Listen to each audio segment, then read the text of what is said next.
Welcome to Super Entrepreneurs Podcast. Today we have with us Rob Moore. How are you, Rob? All good. Thank you, sir. That is amazing, my friend. Thank you so much for coming on the show. It's an honor. Likewise. Thank you. Thank you. And I love that show of yours, Disruptive Entrepreneur. You have a lot of energy about you, you know, like this is, I want to get into all these things with you, but I want to ask, like initially, like when you were in debt, right? And then in a few years, you became a millionaire. What is that one thing that you give credit to kind of achieve such growth? Like, was it mindset? What was it? I'm just curious to know. To get me started, I would say it was probably getting out of my own way of all my fears and blockages and judgments of others. Once I'd got out of my own way and I was moving forward, I would say it was a continual desire to learn and grow and try and be and do and give more tomorrow than I did today. Hungry to read books, listen to audiobooks, go on courses, listen to podcasts. I would say that was what kept me ascending. So, but I was £50,000 in consumer debt, which I guess is about 75,000 US at the moment. And that was credit cards. It wasn't even including mortgage or, you know, because that's not the worst debt in the world. And that it took me 7 or 8 years of going to sixth form and then going to university, college. And just, you know, it wasn't like all of a sudden overspent $70,000. It just, exactly, you only have to spend $50, $100 a week more than you earn. And that compounds over a few years anyway. So I was pretty complacent.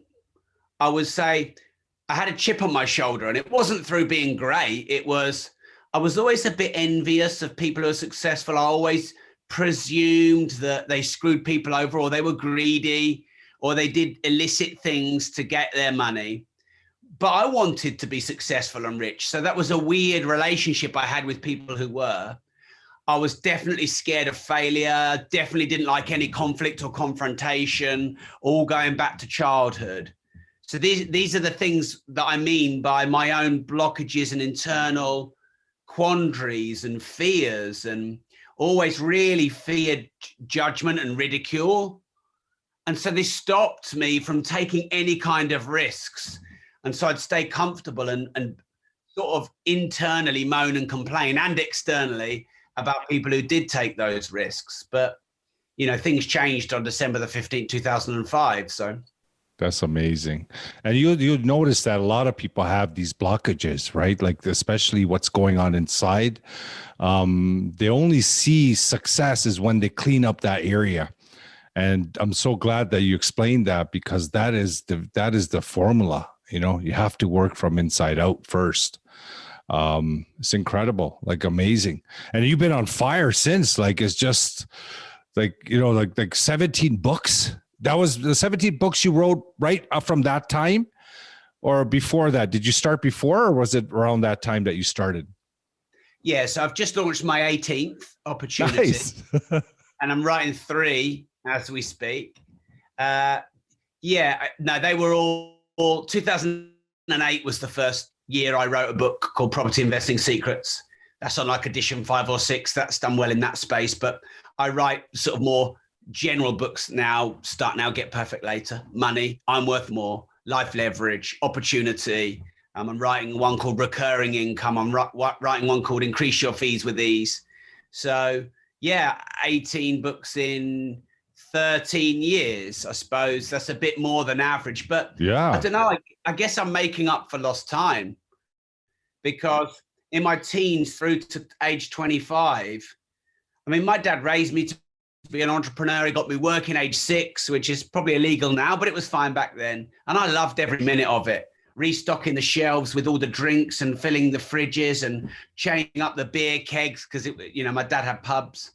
Emptying the fruit machines, you know, the slot machines, the pool tables, and counting all the money and bagging it up and counting the take from the night before. I was doing that at age 6 through to probably age 11, and loved it and just wanted to be like my dad, an entrepreneur. But then I got stuck in the school system and, getting good grades because I didn't want to look stupid, choosing to go to university because I didn't want to look stupid. But it wasn't really what I wanted to do with my life. But I just sort of followed the tide and the wind of what everyone was supposed to do in the circles that I was in. And I was always scared of being judged. So I don't want people to think I'm thick. I don't want people to think I'm a dropout. So yeah, I was making up for lost time, which is why what I've done in total, nearly 900 podcast episodes, obviously 18 books. I churn out at least 32 pieces of content a week now. We repurpose that into 245 pieces a week. I'm making up for lost time. It's amazing, because that is above average. Like that's a lot of books. And writing a book is like a full-time job, right? Like you have to have I can't even imagine like the kind of mindset you have to prepare for to continuously like write a book a year, for example, right? Like, what do you do? Do you do affirmations? Like, how do you get into that vibe to keep writing? Is it a passion? Is it obsession? Like, what is it about books? Well, I have a love-hate relationship with writing books. Yeah. I love the idea. I love starting, and then I hate writing, and then I love finishing. So I just think in a way, it's therapy for me.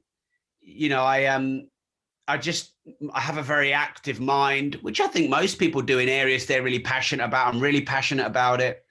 I'm in and around entrepreneurship for hours a day in one way or another, interviews like this, creating podcasts, listening to podcasts, creating content, doing clubhouse rooms, conversations with peers, mentoring people, being mentored, yada, yada. So just, I suppose if you're a musician and you listen to music all day and you hang around musicians, it's going to come through you. So I think it just comes through me. Yeah. Yeah. And that's when I started this podcast, the best one. The main thing was meeting people, learning from people, observing what information they have and educating myself, because it's so amazing to kind of pick on people's minds and people that have actually succeeded in different areas. It's incredible. The experience alone. I know it's not something that, it's a profitable, like a huge profitable thing to have a podcast. It's more about meeting and growing your network and learning and experimenting. And yeah, I genuinely love it. Yeah. So you mentioned mentoring. So for example, if an entrepreneur wanted to get your help to go to the next level, and I've seen that you mention, multiple sources of income as one of the things that you teach entrepreneurs. How does that look like when it comes to mentorship? If someone wanted to get in touch with you, what would they expect? Well, look, I've been doing entrepreneurship for 15 years and, made a good amount of money and got quite a lot of experience under my belt. So you'd be using a sledgehammer to crack a nut if you're just starting out and you want to hire me as your mentor, because experienced entrepreneur, probably, right? Yeah. So, there's different ways you can find someone that you think has good information. Let's say it's me, and you can go and read all my books, and you can listen to my podcast, The Disruptive Entrepreneur, and gobble up through a few hundred episodes and follow me on social media and consume my live videos and interviews. And you can start that way, regardless if you don't have too much of a budget. And then what you can do is you can choose someone you think has got the results you want in a way that you want, that you think might motivate, inspire, and make you accountable. Now, going back to your question with me, so I have masterminds and mentorships, and I'm in masterminds. So for example, I have one called Inner Circle Mastermind Elite, but that's only available to people in the UK. It's sold out, it's application only. Most of the business owners in there are now millionaires. So anyone who's getting towards a millionaire or already one and wants to grow, Inner Circle Mastermind Elite is kind of a good place for them. But of course, it's, the fees are in line with that. Of course. I don't really do so much one-to-one anymore. My fees are around about 50,000 US one-to-one mentoring with me. I probably have now less than 20 clients. I've had at one point 45 or 50, but I don't want to overcommit my time because I want to be focused on the clients that I've got. I have a brand and marketing mastermind, which is a bit more at scale, where we do monthly Zoom sessions, and it's a global mastermind for influencers, creators, business owners, want to improve their personal brand, their business brand, and increase their marketing. And that's probably about 1/8 or even less of the fees working with me one-to-one. Now, I've had a lot of one-to-one mentors, but I really also like masterminds. I love them. You're not just relying on one person then. There's 12 or 20. Way more powerful. Yeah, and you still get your one-to-one, but you've just got to be really concise and clear with your questions to maximize the time, because you get a bit less time. But then you get to hear everyone else's quandaries, challenges, problems, sessions, solutions, and mentoring. So yeah, I do mentor some very wealthy people and some very successful people and some very big celebrities here in the UK. But I like to keep it to a manageable amount. So I almost want to disencourage people to reach out to me for mentoring, unless they, want to go from 7 to 8 figures or 6 to 7 figures or whatever, or they really want to align closely with me. Because I'm very personal with my mentoring. Everyone gets my phone number. They can contact me on WhatsApp whenever, and it's my mobile, not a second mobile, because that, my mentees reflect on me. But nearly all, one lady, she got 25 properties in a year. One chap went from 6 to 7. He's almost at the 8-figure revenue figure now. Richard Firth. Fee Crossley was raising her kids and just, like I said, bought 25 properties. I've got Anna Parker Naples, who she said she could hardly even afford to join my program, and now she does multiple 6 figures in her business. She's got a podcast agency. So I suppose when you work closely one-to-one with people, you can really overcome your challenges and barriers, and there's hardcore commitment. But there's some energy about a mastermind. So probably the starter point, if you want to be in a mastermind with me, is brand and marketing mastermind. So you could just Google Rob Moore brand and marketing mastermind. You could find it. But I'm a big fan of masterminds, and I'm in some myself as a peer and a mentee, because I think it's vital. Both ways, right? Like you should be a mentee, you should be a mentor. If you're a mentor, you have to be a mentee. There's no way to do it alone. Yeah. It's the secret of the business world, is like getting into masterminds, the right ones, because there's some that are not going to get you where you need to go. And the main qualities I see in you are because of the fact that you are good in branding, right? You're good in business, and the wealth building ingredient, properties, is that mix all together creates a very desirable mentor. Because when you're gaining wealth or you're doing good in business, investing it into properties is the way to go.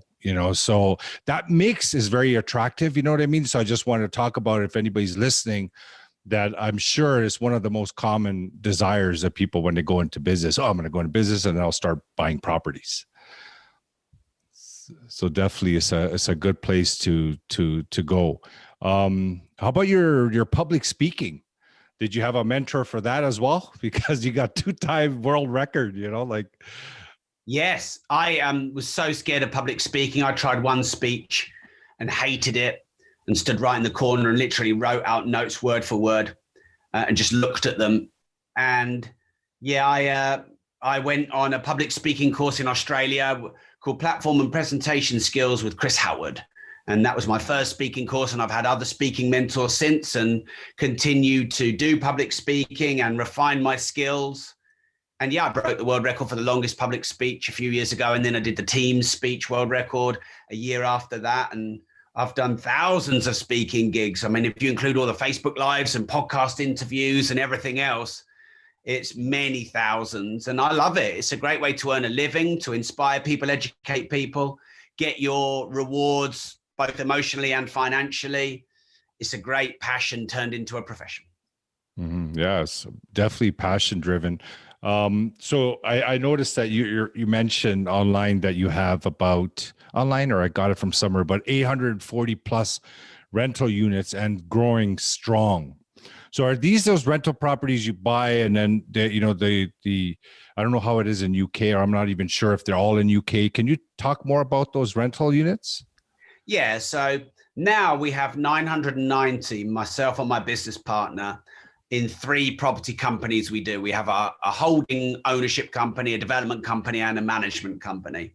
So they're either myself and my business partners, or our company manage, or we're in some joint venture partnerships.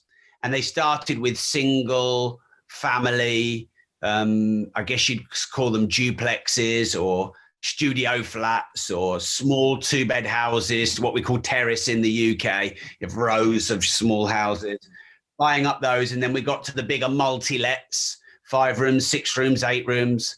Then we did conversions into multi-lets. We converted police stations into and offices into flats, and we converted pubs and clubs, nightclubs into multi-let, sort of 32, 36 unit. And then we got into bigger developments. We've just done a 99 unit conversion into flats and rooms. So we just sort of moved up the ladder the whole time, stayed local, all just outside London where we're based, because we know it, we can control it. Yeah. And you get to sort of double or triple dip when you buy the property under value. You have it in your ownership company, you develop it and add value, and then you give it to your management company to manage. You sort of triple dip there. But yeah, real estate is the backbone of everything I've done, and it's what I started in 2005. Yeah, I signed for a couple yesterday actually in Detroit, because I heard Detroit is doing it's really good. It's really good property, good values, good rental income as well. But yeah, I love property stuff. It's amazing. So it's amazing that you find properties like nightclubs and buildings, and then you convert them into spaces like individual units. Like that must increase the value of it as well, like tremendously, like at a large level, right? Yeah. I mean, you either get growth through appreciation, or you get growth through buying under value, or you get growth through changing the use. They're the three ways you get equity or profit: buy low, sell high, or buy low, rent high, or changing the use from empty shops into flats, or empty shops into full shops. That's a great way. So conversion, where we are, the planning rules, they were very relaxed, but after the last recession, they're just getting a bit tighter now, but we've just got a couple of big buildings through planning. But the more relaxed the planning is, the easier it is to guarantee that you can change the use properly. It's funny that they allow like commercial units to be converted into, because I know in Canada here, like if it's a plaza, like a unit, they won't allow you to convert it to an apartment. But I guess in UK, like you're if you can go through planning and ask for that change within stores to have a unit. A lot of it depends on the financial climate on the high street. So, in England, we have the high street, the main area of the town or city. And after the recession, there were just loads of empty units. So, the local boroughs and councils and planners aren't stupid. If they don't relax the planning rules and let you convert into residential or change the use of it to get the uplift, the town's going to be like, tumbleweed, like one of those old Western towns. Yeah. So we've just seized on that opportunity when planning laws have changed or relaxed. And it actually varies city to city. If it's an old red brick university type city like Cambridge or Oxford, the planning will be much more stringent. In some areas, you don't even need planning. You just need what's called permitted development, where you can pretty much do it under a looser regulation. But the change of use is where you get big uplift. Yeah, for sure. Like I said, we just did one. It's a shop on the ground floor, had 2 floors above, and we were able to develop the 2 floors above, add 1 floor at the front, 2 floors at the back in this kind of quadrangle, and take it from one commercial property into commercial ground floor, 100 flats and rooms around the rest of the space. That's incredible. Yeah, so we bought it for, let's try and convert it into dollars. US, probably about $5 million. And it's probably worth nearly $30 million now. Amazing. With probably a $12 million spend. But we'll hold the whole thing and we'll probably get, I don't know what because we're holding them all and not selling them. But, you know, maybe between 600, maybe pushing $1 million a year net gross income, something like that. Yeah, it's good to keep it. We're still finishing it. I got to look at the numbers properly. I have to speak to my business partner. I like to spit out numbers and get them wrong, but that's all right. Yeah, there's definitely 1.4 million US net income in the recent properties we've purchased. That's great. And do you have a fund as well where people can invest into a fund and buying purchases? It's just you and your partner? Yeah, just us. Oh, nice. I mean, sometimes we'll bring one third party partner in, and he'll finance it and we'll manage it. But no, funds not really for us. You know, my friend Grant Cardone, he does it. But there's a lot of rules and regulations around that, and you know, we just ultimately want to own them ourselves. It's just not really our world. Yeah, I think you got to know your limitations. Yeah, you know, we have the biggest property training company in the UK, so we do the property training, but we don't do the pooled investments. No. I understand. So property training, what does this mean? Like training in investing or mentoring? Yeah, mentoring. Okay, good. Teaching people how to be property investors, how to invest locally, how to essentially do what we've done over the last 15 years. Beautiful. That's awesome. Yeah. Are you guys going to expand outside of UK, like globally, in the States, Canada, stuff like that? Not ownership. No, we'll keep buying locally. Like I go for a daily walk. It takes me about 7 or 8 minutes, and I've probably walked past 175 of our units. Oh, so I know what's going on. Exactly. Yeah, like I walked past one a few weeks ago, and some of the plant pots at the front had been knocked over, and it was just looking a bit there. So I just messaged our manager and said, "Just need sorting out at the front. Job done." You can manage it. Imagine if that was in Florida. Yeah. It's different for sure. Yeah. Yeah. So I always recommend people invest locally. I just think that you've got more control. You'll sweat more profit out of it. You'll know the planning regulations. You'll know how to get them on the market quick, how to get the maximum rent, etc. You'll get the tradesmen, the builders, the project managers, all of that. Everything under your nose. Yeah. Mm-hmm. So, and also I read that you are part of an advisory board for some great companies. Are you allowed to share one of those companies or? I don't know where you read that. I've definitely advised entrepreneurs, but I'm not. Oh, yeah. Okay. I got it from somewhere. I'm not like a board member of Tesla or anything like that. Yeah, that's what I thought I was going to hear, right? Yeah. Okay. No, there's just some entrepreneurs who've been very successful, and you know they've got a 7 or an 8 figure business, and you know I've either been sort of like a mentor or I guess a non-exec role. I keep that quite loose. I know some people do that and get paid for that, almost like a chairman or non-exec director role. But I've got my own companies to build. But you know I support a lot of wealthy and quite famous people in the UK in growing their business, but a lot of it is, you know, on quite a non-contractual level. And sometimes I just help people because I want to help people. So. Oh, that's awesome. That's good quality to have. And I read somewhere you were saying, it says that, you know, you change the way people think about business. That I was intrigued when I read that. And I was just wondering, what does that look like? We have a lot of ideas now already by, you know, speaking to each other today, but how do you help entrepreneurs with this to think about business, like change that way of thinking? Because there's a traditional, there's a generalist way, right? Like, how do you help? Well, I do like to get people to think about traditional wisdom and common sense and then think about the opposite of that, because usually common sense isn't common. So, a lot of people say things like, oh, well, if you want to get something done properly, do it yourself.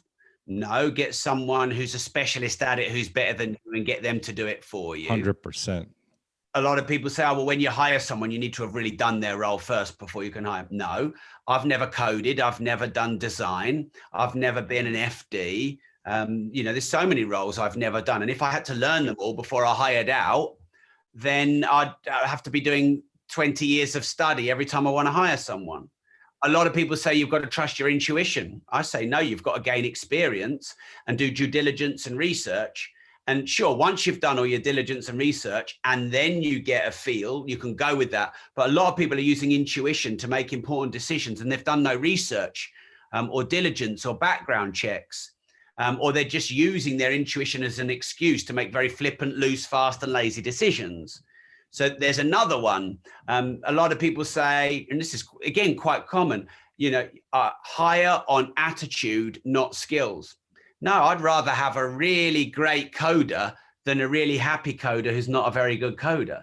Do you want a coder who's got a good, happy attitude, or do you want a coder who's an absolute genius at coding?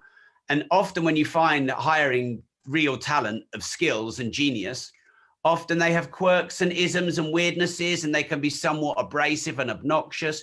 My best salesperson ever was rubbish at admin and overclaimed on his commissions. Would I have him back? In a heartbeat. My best property acquirer ever used to go AWOL for hours at a time and tried to sleep with most of the women in my company. But would I have him back? At a heartbeat, because he was the best property acquirer I'd ever met.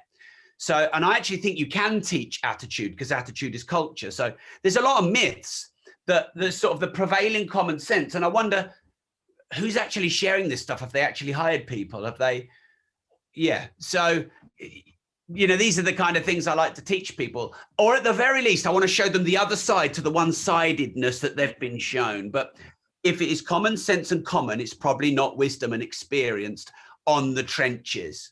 Yeah. Great. Yeah, it's awesome. And one point about intuition, another problem with intuition is people are confusing it as well, because it could be their living experiences that they have that they feel as intuition. That's a foggy mind, and they make a decision thinking it's intuition. It could be just their experiences that might not provide those results.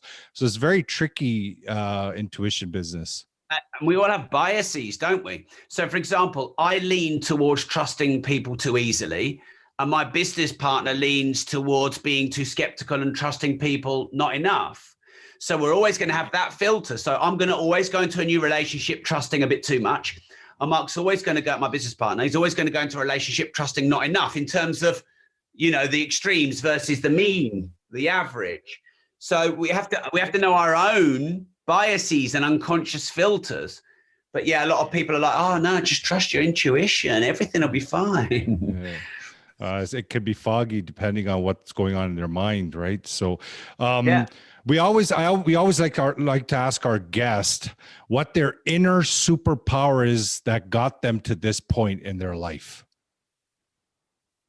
Oh, my life. I don't think I've got any superpower. Something inside. It could be nothing, no right or wrong answer, just something that you feel that, it was a determination, something inside of you that, helped with getting you this far. And you have come a long way. I think I'm good at making quick decisions and backing myself. I think, there's things I perceive, like I think I'm quite self-aware, and then I realize, bloody hell, that was not very self-aware. I think, I can really manage my emotions, and then just every now and again, I just lose my shit or whatever. So I couldn't say there's superpowers. I'm working on them all the time, but I make quick decisions and I back myself once I've made them, and I don't second guess myself, and I don't doubt them. And sometimes I make decisions that are too quick without enough planning. But if I were to like confidently say to you something I think I'm good at, that would be it. Mm-hmm. That's good, because if you look at making quick decisions, if you kind of backtrack it, it comes from faith, right? Like you have incredible faith in yourself that makes you make those decisions, make the best out of the decision. Most successful people, if you ask them, that's the number one thing they say is they make quick decisions, because they have their faith on them, on their skills and what they can produce. So that's amazing, amazing answer. Thank you so much. Yeah. So another one question I wanted to ask you, do you have a morning ritual or afternoon ritual, whatever time you wake up? When you first wake up, do you have some kind of a ritual to start your day? So I have a very set routine. I wrote a book on it called Routine Equals Results, because I think it's really important. I think that routine equals results and discipline equals freedom. And if you don't plot your high priorities in your diary, someone else will have their high priorities and they'll get you doing them. So I get up at 5:30 a.m. pretty much every morning. I get my regular same coffee at 6 a.m. I drive to go and get it, and I put audio books on. I'm currently re-listening to Sapiens because I find that interesting. And then I come back and I do content and strategy work for the first 1.5 hours. Then I do a bit of time on Clubhouse. Then I do a Facebook Live and some content and write a blog. So that's my morning routine. I sort of move my exercise around the day. Sometimes I've gone to the gym really early. Other times at 9 a.m. I'm actually going to go straight after this to the gym. Just because, like I find that when I get an ideal routine, something changes either in me or the world or whatever. So, I think you've got to get this good routine, know your ebbs and flows, highs and lows.